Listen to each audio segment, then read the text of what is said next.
So, all right, guys, we got to get this one right. On three, we're going to say, welcome back to Extraordinary Thoughts for on their mind. 1, 2, 3. Welcome back to Extraordinary Mind. And we back. That'll work right there. Yeah. And we back. And we Yeah. back. And we back. And we Y'all did y'all best. And that's all that matters. Now, before we get started with this episode, don't forget to hit the subscribe button, like this episode, share this podcast, and if you can, do me a favor, head on down to the review section and leave an honest review, because this podcast was dedicated to helping us become a better version of ourselves. And I don't know what that version is, but I know that just like we need a little bit more money, just like we need a little bit more sleep, just like we need a little bit more of anything in life, we deserve to be a little better than what we are right now. What's going on, everybody? It's that ordinary podcaster with the extraordinary thoughts that tells you to stop being great and be extraordinary. I'm your host, Demetrius Thigpen, also known as Meech Speaks, and welcome back to another episode of Extraordinary Thoughts for the Ordinary Mind. On today's episode, I really want to talk about like this universal feeling that we've all have experienced before. And that feeling is the feeling of being stuck. And I'm pretty sure you've experienced before. You know your destination, you know what you need to do to start, but for some reason, you're not getting to your destination. You feel like as if you're stagnant in exactly what you're doing. Now, whether that's mentally, whether that's in life, whether that's at work, whether that's in a relationship, whatever it is, you feel stuck. And it doesn't help that a lot of people are already making these leaps and bounds towards their aspirations. Like they have this clear understanding of what they're supposed to be doing. And here you are not feeling that. You know what I mean? Like the light bulb's not coming on. No pun intended to the podcast. So with that being said, I really want to share the 3 things that I practice to help me get unstuck. Now, I say the 3 things that I practice because there are many other ways to get unstuck. However, throughout the years, these are the 3 things that I've always practiced to help me clear my mind, to refocus, to reevaluate, and essentially get unstuck. So with that being said, let's just go ahead and get into this episode. The first one is having low expectations of other people. Now, I know that sounds negative, and I've been told for a motivational speaker, I can be very negative. But the reality is that I've learned to have low expectations of people. And when I say low expectations, what I'm really trying to say is that I've learned to stop expecting me from other people. See, the thing is that we have a high standard for ourselves. You know what I mean? And we have our own idea of what right versus wrong is. And based off of that, we tend to act, or let me rephrase that, we tend to treat people the same way that we will want to be treated. And that's good. You feel me? Like that's a good thing to do, treat others as the way you want to be treated. But the thing is that a lot of times people are going to treat you based off of how they will want to be treated, not how you would want to be treated. And I'll say that again. People are going to treat you based off of how they will want to be treated, not how you will want to be treated.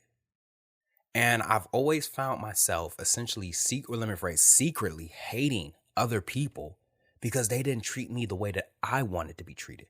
They treated me the way that they wanted to be treated. And I'll go on the record and I'll say I'm a doer. You know what I mean? Like I will do for you and I expect you to do for me. I will give to you because I expect that you would give to me. And when those things didn't happen, here I am upset. Here I am frustrated. Here I am holding some type of resentment towards you when you really haven't done anything wrong to me. You really treated me the same way that you would want to be treated. But I wanted you to treat me the way that I wanted to be treated. As we sit back and we talk about expectations, one thing that I really want us to understand is that you can't have, let me rephrase that. Having unrealistic expectations for someone, something, will always be the death of it. When you have unrealistic expectations of a goal, you're never going to complete that goal. Because the expectations that you have, you know what I mean? Like the blueprint that you have set to complete that goal, that's why you're feeling stuck, because that shit's not real. You know what I mean? And I'll use me for example. I want to get out of the military and have a 7-figure podcast. I have 30 days left in the military. It's not happening. It's not happening. You feel me? And I don't care how much self-belief, self-love, how much commitment, how much dedication I have to apply all the things that I have learned up until this point. It's just not happening. And a lot of times, like, we have these unrealistic goals and we act on these unrealistic goals. You feel me? And let me rephrase real quick. Not necessarily unrealistic goals, because the goal itself is obtainable, but you have this unrealistic plan. And because you're trying to follow this unrealistic plan, right? That's the reason why you can't get to your goal. Having realistic, obtainable goals or plans to get to your goals, that's the nurturing aspect. That's the bridge that you need. Having realistic expectations in a relationship are key things. A lot of times we go into these relationships and we're expecting them to do what they're talking about on social media, and then we're upset. We're upset. Not realizing that a lot of that shit was fake. Having these realistic expectations when you go into your job, it's key. You going into the job and you asking yourself why you're not getting paid this amount, why you're not getting promoted, but you look at your blueprint, you look at the paperwork, you feel me? And that shit's not real. It's not real. And when you have unrealistic expectations towards something, right? And they don't go as planned, you end up hating it. You end up hating that person. You end up quitting. So I tell you, if you're feeling stuck, take a step back. Look, pull up your blueprint, pull up the plan, and ask yourself, is this some shit that I can follow?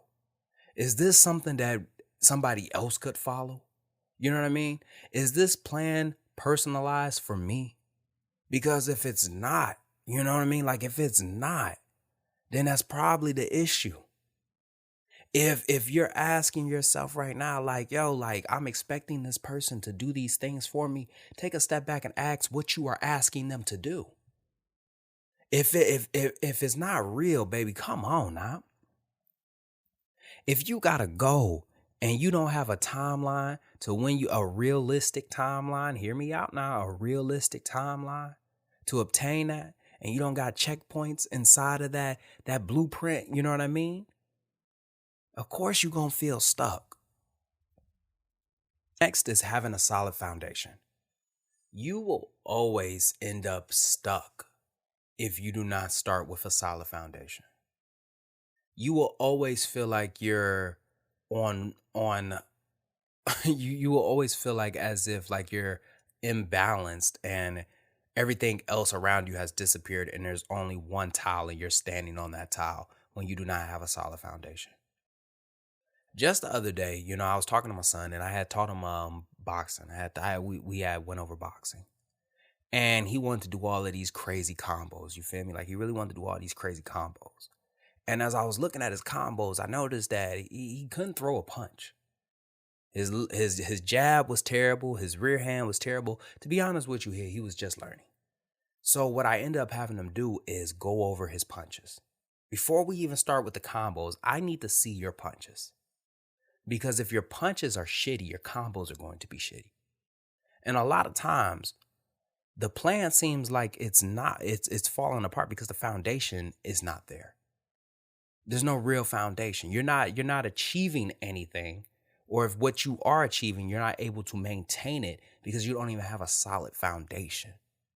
You don't even have a clear understanding of what you're doing. You're just shooting in the dark and hoping that you hit something.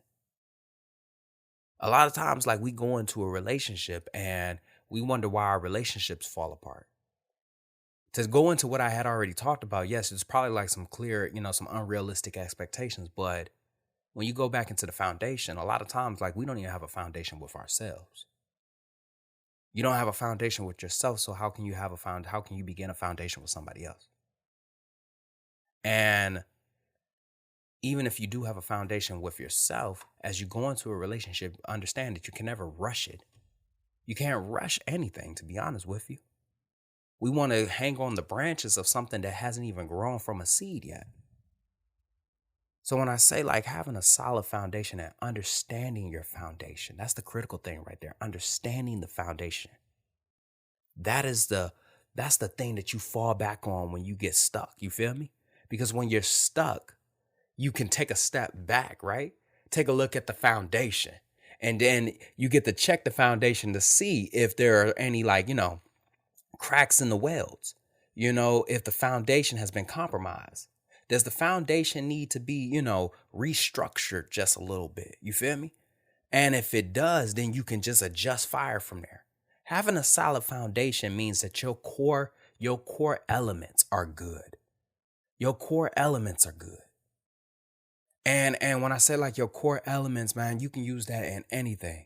If you cooking, you got your core, you got your solid foundations of what the seasonings that you use. So if the food come out fucked up, you know exactly what you can always fall back on. And a lot of times, like we have these plans, we have these aspirations, we have these things that we want to start with other people. But when we peel back the layers, we realize that the foundation was made of shit. No wonder everything else is falling apart. The foundation is shit. And when you start to encounter some type of adversity, when you start to encounter some type of friction, you can peel back the layers. If your foundation is good, you can go back to the basics and be like this. Hey, look, this is where we were at. What the fuck happened? What was the change in the baseline? Hell, I mean, you go to the gym. You go to the gym and you want to lose weight. You want to do all of these things to get in, to have whatever end result that you want. But your foundation looks like shit. Your foundation looks like shit. You don't know how to lift right. You don't know how to run right. You don't know how to jump rope. No wonder you falling all over the place. No wonder you getting injured. No wonder these things are starting to happen. No wonder there are so many errors in your plan. And I'm not trying to be negative when I say this, but I'm just saying that the reason why you got so many errors in your plan is because of your foundation is made of shit. So having a solid foundation and always going back to reinforce that foundation is a key way to get unstuck. Next and the last one is knowing when to reevaluate. Knowing when to reevaluate is key in life. Knowing when to reevaluate is key in having anything long term or expecting to do anything long term. See, when you know when to reevaluate, you never have to worry about the idea of wasting time. It's somebody I know right now that's trying to play a position in life that they not meant to play. You know what I mean? Like they trying to hold on to something that's not really theirs. And if they would just take a step back, you feel me? Like when they would just take a step back and recognize that the position that they're trying to play isn't the position that they were meant to play. Man, I could tell you the success that they would have. You feel me? Like the success that they could have is endless. See, when you feel like you're stuck, one of the biggest things that I always take into consideration is being able to step away from what I am actually stuck in. You know what I mean? Like if I feel like I'm stuck in podcasting, I take a step back from it. I take a step back from it and I start to look at my episodes. I start to look at my delivery. I start to look at these things and I ask myself, what am I doing wrong? And when I'm reevaluating, I'm asking myself these questions as well. Do I still love this? Is this still something that I want to do? That's a part of reevaluating. When you're in a relationship and you're constantly experiencing friction, you're constantly experiencing some type of adversity, there's always some bullshit in that relationship. It might be time to take a step back. You feel me? Take a step back and reevaluate the relationship. Take a look at the foundation. Ask yourself some questions like, damn, like, am I expecting things? And if you have not realized these 3 things that I tend to use to get unstuck, they tend to go with each other a lot. Being able to take a step back, it's I can't stress it, man. Anytime that you have a goal and you feel like that you feel stuck in something, you have to be able to take a step back. Take a step back and look at it. Not from your eyes. Look at it from a complete blank slate. Because one thing I say, look at it from a blank slate, because a lot of times, like, we have this bias towards something. We have a bias towards a job. We have a bias towards the relationship. We have a bias towards the goals. You ever notice that when somebody cooking food and they want some and they want to know how it tastes, they ain't the one that's tasting it. They have somebody else taste the food. Why do you think that? Because they know how they food's supposed to taste. And if it's tasting a little bit off, they may look over that. They may look over it. But somebody who don't know how they food's supposed to take is going to give them an honest answer, period. You ever heard a musician? They don't listen to their song first. They have somebody else listen to it. They have somebody else listen to it, because if it can resonate with them, you feel me, then they know they hitting. Because of course it resonated with them. Of course it already resonated with the musician. That's how it came to be. When I kick these episodes, man, and I hate to talk about me on a podcast, but when I'm hearing these episodes, like, I'm always asking, what do you think of the episode? I already know what I think of it, but I want to hear what you think. And when I feel stuck in any situation, whether that's speaking, whether that's in the military, whether that's in podcasting, I take a step back and I ask other people, like, hey, what's the situation? Hey, can you listen to this? Can you hear this? Can I write this to you and you just let me know what he thinks? Because it's all about reevaluating. Taking a step back, going back to the foundation. Checking my expectations. Taking a look at my plan. Practicing these 3 things, they have helped me. And they may or may not help you, but I can assure you, if you utilize them, it will help you. It will bring clarity into helping you get unstuck. And just like that, another extraordinary thought left this ordinary mind. I hope you enjoyed this episode half as much as I enjoyed making it. Stay tuned every Monday as we bring you another episode. And lastly, don't forget to like this podcast, subscribe to this podcast, and share this podcast, because this podcast was dedicated to helping you become a better version of yourself. And I don't know who needs to hear that, but just like we need more sleep, just like we need more money, we deserve to be a better version of ourselves. Stay hungry, stay motivated. I'm out.